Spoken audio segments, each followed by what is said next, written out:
Vanaand lees ons uit Psalm 4 vers 8 tot 9, wat die volgende sê: U het vir my meer vreugde verskaf as die met graan en wyn in oorvloed.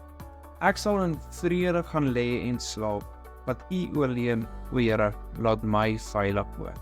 Ek het daardie dag 'n video gesien en ek het iets raak gesien waar hulle praat van geen mens, maak nie saak hoeveel geld jy in jou rekening het nie, maak nie saak hoe belangrik jy is nie, kan nie vir homself vrede koop nie. As hy die aande gaan slaap, kan hy nie vir homself vrede gee nie. En hierso sê hierdie Psalm vir ons dat, Here, U gee vir my meer vreugde, U gee vir my meer vrede as die wat se sakke oorloop, die wat alles in die lewe het, Here.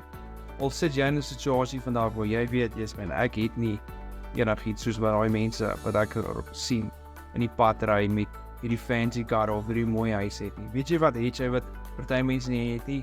Vrede en vreugde. En in die aande kan jy gaan slaap met soveel vrede, maar jy weet dat God het jou ongelooflik lief en dat hy is ongelooflik trots op jou. So vandag wil ek hê jy moet met daai mindset uitgaan. Lekker dag.